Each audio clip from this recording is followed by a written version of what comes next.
الحمد لله رب العالمين والصلاة والسلام على سيد المرسلين وعلى آله وصحبه أجمعين أما بعد. وقال الله تعالى: أعوذ بالله من الشيطان الرجيم بسم الله الرحمن الرحيم وعبد الله ولا تشرك بشيئا وبالوالدين إحسانا. برادران اسلام، آج کا میری تقریر یعنی والدین کے ساتھ حسن سلوک کے متعلق ہے، اور آپ کو معلوم ہونا چاہیے کہ اسلام میں والدین سے حسن سلوک کی شدید تاکید کی گئی ہے اور ان سے بدسلوکی کرنے سے منع کیا گیا ہے. اور اولاد پر والدین کا حق اتنا بڑا ہے کہ اللہ تعالیٰ نے اپنے حق کے ساتھ والدین کا حق بیان کیا ہے، اور اس نے والدین کے حق کو باقی تمام حقوق العباد پر ترجیح دی ہے. اسی طرح رسول اللہ صلی اللہ علیہ وسلم نے بھی والدین کی نافرمانی کرنے والے اور انہیں اذیت پہنچانے والے کو کبیرہ گناہ قرار دیا ہے. تو آئیے سب سے پہلے یہ دیکھتے ہیں کہ قرآن مجید میں اللہ تعالیٰ نے والدین کے متعلق کیا حکم دیا ہے. وَعَبْدُ اللَّهِ وَلَا تُشْرِكُ بِشَيْئًا وَبِالْوَالِدَيْنِ إِحْسَانًا. اللہ تعالیٰ فرماتا ہے قرآن میں کہ اللہ کی عبادت کرو اور اس کے ساتھ کسی کو شریک نہ بناؤ اور والدین سے اچھا سلوک کرو.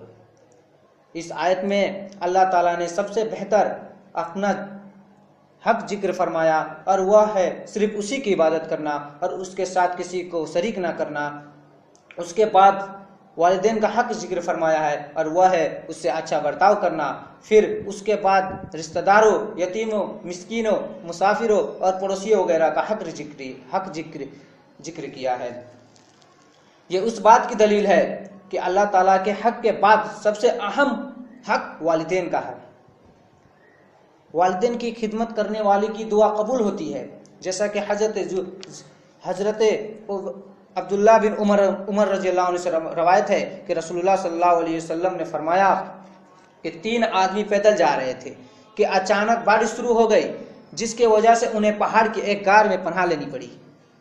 جب وہ غار کے اندر چلے گئے تو پہاڑ سے ایک پتھر غار کے منہ پر آ کر گرا، جس سے اس کا منہ بند ہو گیا.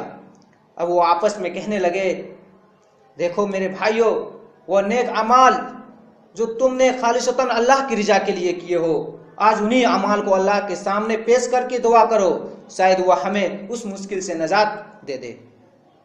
چنانچہ ان میں سے ایک شخص نے دعا کرتے ہوئے کہا: اے اللہ، میرے والدین بوڑھے تھے اور میرے چھوٹے چھوٹے بچے تھے. میں بکریاں چراتا اور ان کے لیے دودھ لے آتا، اور شام کو جب میں گھر واپس لوٹتا تو سب سے پہلے اپنے والدین کو دودھ پیش کرتا. اللہ اکبر. پھر اپنے بچوں کو دیتا. ایک دن میں چراگاہ دور ہونے کی وجہ سے گھر میں تاخیر سے پہنچا تو میں نے دیکھا کہ میرے والدین سو چکے ہیں. میں نے دودھ لیا اور ان کے سر کے قریب کھڑا ہو کر ان کے جاگنے کا انتظار کرنے لگا، اور میں اس بات کو ناپسند کرتا تھا کہ میں خود انہیں جگاؤں، اور یہ بھی نہیں چاہتا تھا کہ میں بچوں کو ان سے پہلے دودھ پلاؤں. حالانکہ بچے بھوک کی وجہ سے میرے پیروں کے قریب بلبلا رہے تھے، اور لہٰذا میں اسی طرح ان کے جاگنے کا انتظار کرتا رہا. وہ سوئے رہے اور میرے بچے بلبلاتے رہے حتیٰ کہ فجر ہو گئی. اے اللہ، تجھے معلوم ہے کہ میں نے وہ عمل صرف تیری رضا کے لیے کیا تھا، لہٰذا تو اس پتھر کو کم از کم اتنا ہٹا دے کہ ہم آسمان کو دیکھ سکیں. چنانچہ اللہ تعالیٰ نے اس کی دعا قبول کی اور اس پتھر کو اتنا ہٹا دیا کہ وہ آسمان کو دیکھ سکتے تھے. باقی وہ دونوں آدمیوں میں سے ایک نے اپنے مزدور سے حسن سلوک کی نیکی پیش کرتے ہوئے اللہ تعالیٰ سے دعا کی تو وہ پتھر تھوڑا سا اور کھسک گیا، لیکن اب بھی وہ باہر نہ نکل سکتے تھے. اب تیسرے آدمی نے دعا کی تو اس نے اپنے ایک چچا جات سے محبت کا ذکر کیا، جس میں نوبت یہاں تک جا پہنچی تھی کہ وہ اس سے بدکاری کرنے کی عین قریب پہنچ گیا. لڑکی نے اسے اللہ سے ڈرنے کا کہا تو اس نے بدکاری کا ارادہ ترک کر دیا. چنانچہ اللہ تعالیٰ نے اس پتھر کو غار کے منہ سے مکمل طور پر ہٹا دیا.